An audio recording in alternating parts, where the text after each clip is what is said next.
Hi, my name's Rachel, and I didn't know how to share what I have to say on paper like everyone else does. So I hope that I convey my message well enough through this video. So, when I was in sixth grade, my I had the best friends in the world. At least that's what I thought. They were everything to me. They were the first people who I could turn to.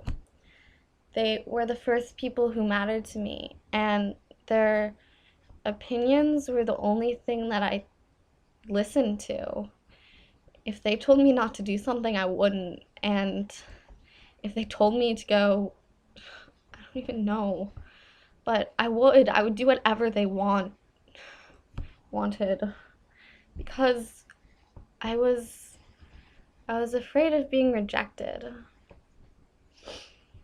But last year in seventh grade, everything changed. Suddenly, they they got tired of me. They got tired of whatever it was that I said. They got tired of my voice. They got tired of me not being good enough. So they decided to tell me that. They decided to tell me that they didn't want me to be their friend. They told me that I was worthless. They, I was ugly and stupid, and I would never be as good as they were. Now, I don't remember the exact words they said. I've tried to block it out. But all that I remember is the feeling that I had after every conversation with them. I felt so horrible. I felt like I didn't want to live anymore. And because I didn't have any friends. They were the only people who mattered to me, and I didn't have their approval. I wasn't good enough for them.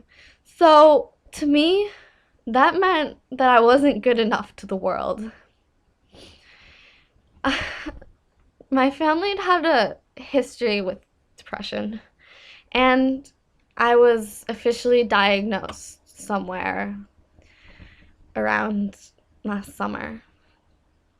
Now, they say that depression can come out through a form of an event that's happened to you, and I think I always had it, but that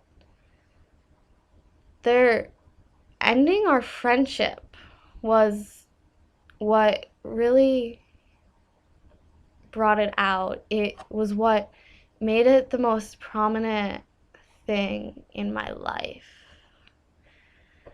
So they put me on medications. They sent me to therapists. They thought that it would solve everything. But therapy doesn't solve anything. Well, it solves some things. I guess it's nice to talk to people. But it doesn't solve everything. And neither does medication. I didn't want to go on them because I thought that it would take away who I am. But I tried it anyways because I would do anything to remove the gaping hole that they put in my heart. They left me, and every night I would sit in my room and I would cry myself to sleep. I didn't know what to do with myself. I wanted to die. I didn't know much about cutting back then, so I didn't cut, but then I didn't see them for the summer, and the problem, it it was never it was never far from my mind. I never forgot about it. how could you forget about something like that? I didn't have any friends, but they weren't there. So that made it a lot better. And I thought it was getting I thought I was okay. I thought I was going to be okay. But then I started at a new school because I wanted better academics. So I started at a new school and immediately I made a new friend. And you have no idea how excited I was for that friend. I thought that maybe finally my life would turn around. But it didn't. Because they they ditched me for their boyfriend because he was more important to them than a friend was. And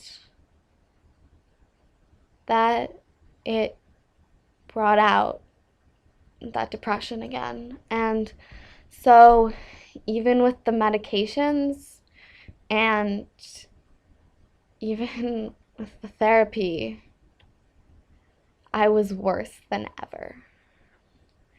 I was so much worse. I felt as though nothing would ever be right again. And I mean, it's hard to explain that feeling that you get, but it's the worst.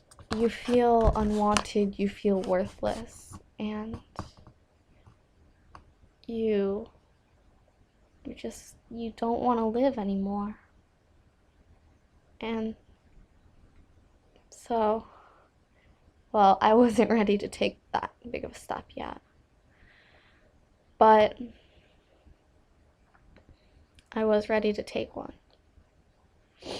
So, I took the blades out of my pencil sharpeners, melted my razors, even used my key, and I started to cut myself. And that feeling was the best thing in the world. I thought that everything was solved. I thought that maybe finally I mean, I would never be through the pain, but I thought that I'd found a way to cope with it. But it was just, I don't know, seeing those red droplets run down my arm it brought a sense of peace to me. And I know that you're probably thinking I'm crazy right now, that I liked the pain, but the pain, it took away from the emotional pain. And for a minute, I didn't have to feel anything. It was relief. So every day, I had to feel that relief. And I had to try harder and harder and had to cut more and more to stop the pain from coming again and again and again. So I did, but the rest of the world didn't feel that the way that I did. They thought I was a freak. My friends thought I was a freak. My parents, well, they didn't understand. They were so mad when they found out. And then school found out. They called my parents, changed my medication, and, well, I guess I got new friends, but getting new friends didn't change the old pain. It didn't take away from what I felt. It didn't remove the just the I don't it didn't remove any of the memories because those memories were still there. They were the most prominent thing in my life and it hurt. And I'm sorry. I know I've been droning on and on about a story, about my life story in far too much detail. But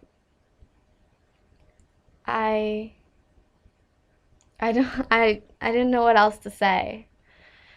And maybe it doesn't seem like my story is important in comparison to other people who, you know, get whose parents are divorced, who have abusive parents, who, I don't know, who get pushed around.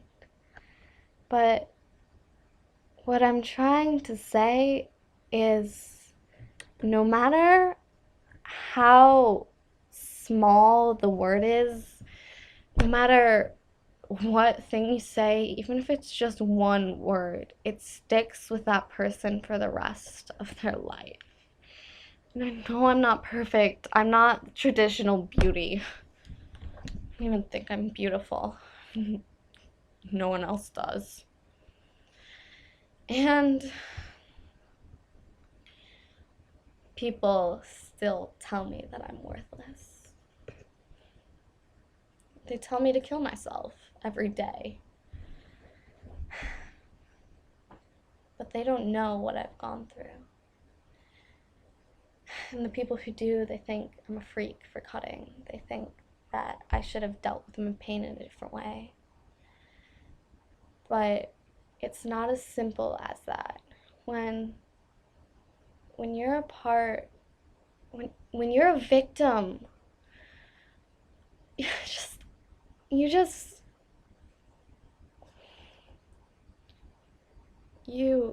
feel as though it's you against the world. It's like the world is going one way and you're going the other. And I don't care if someone's only said one word to you that's mean.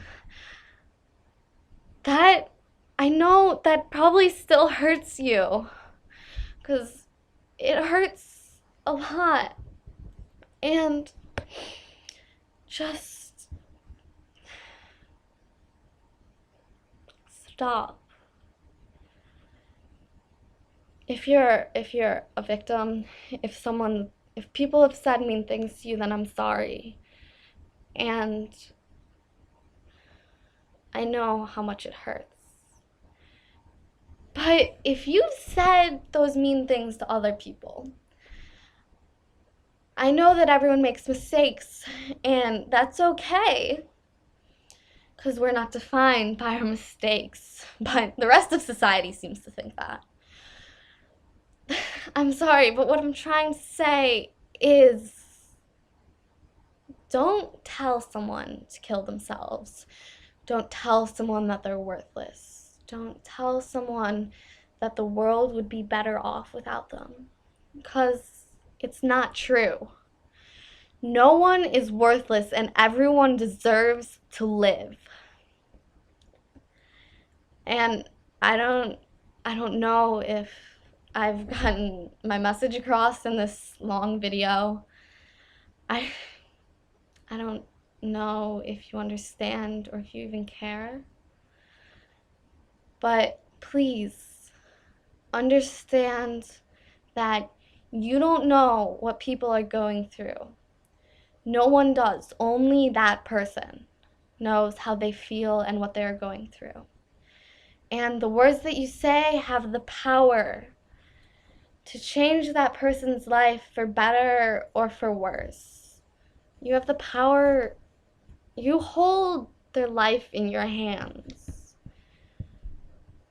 What you say, I know everyone says that it's stereotypical. People say that words can hurt, and sometimes people start to not believe that. But what I'm trying to say is that they do hurt.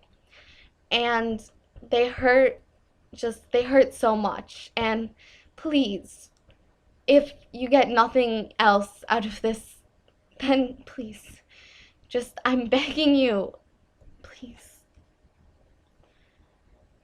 don't say mean things to other people. Don't bully them. Think before you act, because one word can change someone's life forever. And if you watch this whole thing, thank you so much. And I hope you understand what I'm saying. Thank you.